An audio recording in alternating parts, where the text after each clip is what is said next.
सबसे पहले बात करेंगे उस फिल्म विवाद की, जिसे देखकर तो अब ये यही लग रहा है कि जानबूझकर ऐसा किया गया। हम बात कर रहे हैं नीरज पांडे और मनोज वाजपेयी की फिल्म घूसखोर पंडित की, जिसका पहले टीजर और पोस्टर जारी हुआ, बवाल हुआ तो अब टीजर वापस ले लिया गया और अब फिल्म निर्माता और अभिनेता दोनों माफी मांग रहे हैं। हो सकता है कि वो आगे अपनी फिल्म का नाम भी बदल दें, लेकिन क्या जब फिल्म का नाम तय किया जा रहा था तब ये नहीं समझ आ गया था कि फिल्म के इस टाइटल पर विवाद हो सकता है, या ये सब जानबूझकर किया गया?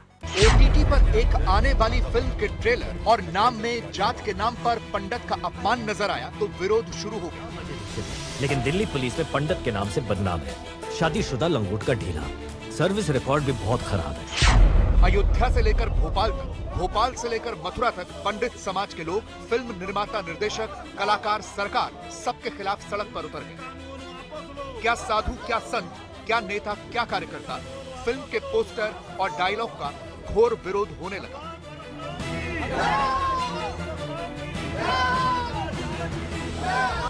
ये सिर्फ पंडितों के, ब्राह्मणों के, साधु संतों के अगेंस्ट नहीं है, ये उनकी छवि खराब करने के लिए नहीं है, बल्कि पूरे सनातन को बदनाम करने का एक प्लान है। जनता ने इनकी तरफ ध्यान नहीं देना चाहिए। जो ये काम करते हैं उनको ऊपर कठोर कार्रवाई की जाए। फिल्म प्रोड्यूसर को चाहिए कि कोई ऐसा नाम ना दें जिससे किसी को आहत पहुंचे। विरोध इतना बढ़ा कि राष्ट्रीय मानवाधिकार आयोग ने सूचना प्रसारण मंत्रालय को नोटिस भेज दिया। फिल्म निर्माता संघ ने निर्माता निर्देशक से पूछ लिया कि बिना रजिस्ट्रेशन फिल्म के पोस्टर टीजर कैसे आए। दिल्ली हाईकोर्ट में अर्जी पड़ गई और लखनऊ के हजरतगंज थाने में तो सीएम के निर्देश पर निर्माता, निर्देशक और टीम पर मुकदमा भी दायर हो गया। इसके कंटेंट से ऐसा लग रहा है कि इससे जातिगत अपमान और सामाजिक आक्रोश और शांति भंग होने की आशंका है। इन सबको देखते हुए इस पे सुसंगत धाराओं में अभियोग पंजीकृत करके अग्रिम विधिक कार्रवाई की जा रही है। हालांकि इन विवादों के बीच फिल्म का टीजर पोस्टर सोशल मीडिया से हटा लिया गया। निर्माता, निर्देशक नीरज पांडे से लेकर अभिनेता मनोज वाजपेयी तक ने बयान जारी किए। मनोज वाजपेयी ने लिखा कि किसी समुदाय को ठेस पहुंचाने का मकसद नहीं था। निर्माता नीरज पांडे ने लिखा, नाम काल्पनिक था लेकिन लोगों की भावनाओं का सम्मान करते हुए प्रचार सामग्री हटा ली गई। फिल्म का टीजर पोस्टर तो हटा लिया गया, लेकिन विवाद की ऐसी चिंगारी छोड़ गया कि उस आग पर अब सियासत की रोटियां सेकी जा रही हैं। बहुजन समाज पार्टी अध्यक्ष मायावती ने लिखा, ये बड़े दुख चिंता की बात है कि पिछले कुछ समय से अकेले यूपी में ही नहीं बल्कि अब तो फिल्मों में भी पंडित को घूसखोर आदि बताकर पूरे देश में जो इनका अपमान और अनादर किया जा रहा है। मायावती के पोस्ट से साफ था कि यूपी के साथ साथ अब फिल्मों में भी ब्राह्मणों का अपमान हो रहा है। ये सरकार पहले हिंदू मुसलमान की, हिंदू मुसलमान से जब नहीं कुछ इनका कुछ बन पाया, इनकी दुकान नहीं चल पाई, तो अब ये जात के आधार पर काम कर रहे हैं। निश्चित तौर से ब्राह्मणों का शुरू से अपमान किया इस सरकार ने। आप देख सकते हैं जितनी भी हत्याएं कराई इन्होंने, चाहे वो गोरखपुर में मरवाया हो, चाहे सुल्तानपुर में मरवाया। आप देख सकते हैं अभी शंकराचार्य के जो बच्चे थे, शंकराचार्य का अपमान कराया, उनकी चुटिया पकड़कर उनको मारा, एक बुढ़े एक सन्यासी को जूते से मारा गया। तो ये सरकार पूरी तरीके से सनातन विरोधी है, सनातन का चूड़ा ओढ़कर सनातन का विरोध कर रही है और ब्राह्मणों का अपमान पूरी तरीके से सरकार कर रही है।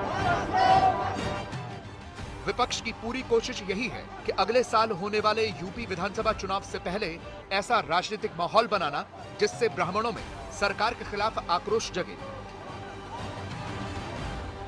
इसीलिए प्रयागराज में स्वामी अविमुक्तेश्वरानंद के विवाद के बाद यूजीसी विवाद और अब घूसखोर पंडित फिल्म के टीजर ने यूपी की विपक्षी पार्टियों को ये तीसरा मौका दिया है। उस पिक्चर में मैंने जो सुना है, ब्राह्मणों के चरित्र पे भी सवाल उठाया गया है और ब्राह्मण शब्द तो अपमान का शब्द ही सरकार में बन गया है। अभी आपने देखा होगा माघ मेला में ब्राह्मण बटुकों को उनकी शिखा पकड़ के जिस तरह से अपमानित करके उनको पीटा गया, और उसके बाद ये देखिए पिक्चर आ गई। क्या सरकार के पास सेंसर बोर्ड का नियंत्रण है कि नहीं है, और अगर है तो सरकार ने क्या कार्रवाई की? मेरी सरकार से मांग है कि जो अपमान आप लगातार ब्राह्मण समाज के लोगों को हो रहा है, क्या ये आपकी निगरानी और आपकी देखरेख में हो रहा है? क्या आप लोगों ने ही तय कर लिया कि नहीं ब्राह्मणों के साथ लगातार ऐसे अपमान किया जाएगा? यूपी में करीब 13% यानी 2 करोड़ के करीब ब्राह्मण आबादी है, जो प्रदेश के 100 से 115 विधानसभा सीटों पर प्रभाव रखती है। इसका फायदा बीजेपी को मिलता है, क्योंकि 2022 में यूपी में 52 ब्राह्मण विधायक जीते थे, जिनमें 46 बीजेपी के और 5 समाजवादी पार्टी के थे। इसीलिए तो अब आरएसएस के इंद्रेश कुमार भी फिल्म निर्माताओं पर सख्त कार्रवाई की मांग कर रहे हैं। से अनुचित, असंवैधानिक, अमानवीय नाम से वेब सीरीज निकालना या उस तरह के नाम से कोई और चीज़ें चालू करना, ये घोर निंदनीय है, अशोभनीय है, असंवैधानिक है। जनता ने इनकी तरफ ध्यान नहीं देना चाहिए। जो ये काम करते हैं उनको ऊपर कठोर कार्रवाई की जानी चाहिए। और ऐसे हालात में जब इस तरह के विवाद होते हैं तो ब्राह्मणों का सड़कों पर उतरना लाजमी है। फिल्म के खिलाफ वाराणसी के गंगा घाट पर आज जबरदस्त प्रदर्शन हुआ, जहां ब्राह्मण समाज ने मनोज वाजपेयी की तस्वीरों के साथ अपना विरोध दर्ज किया और 48 घंटे में फिल्म का नाम बदलने का अल्टीमेटम दिया। कृषि का जो विप्र समाज है क्यों आज आगे आया है, इसके पीछे क्या कारण है? ये बड़ा दुख का विषय है कि आज ब्राह्मण समाज को टारगेट किया जा रहा है। समाज में ये वही ब्राह्मण समाज है जो पुत्र के जन्म से लेकर के मृत्यु पर्यंत तक 16 संस्कार कराते हैं। आज उसी ब्राह्मण समाज को, उसी पंडित समाज को टारगेट किया जा रहा है। हम मनोज वाजपेयी से पूछना चाहते हैं कि क्या वो स्वयं ब्राह्मण समाज कुल में पैदा नहीं हुए हैं? बिल्कुल हुए हैं। कहां से उनकी मति भ्रम हो गई थी कि घुसखोर पंडित नाम कर एक फिल्म का दुष्प्रचार करके ब्राह्मणों को अपमानित कर रहे हैं, समाज में नीचा दिखा रहे हैं।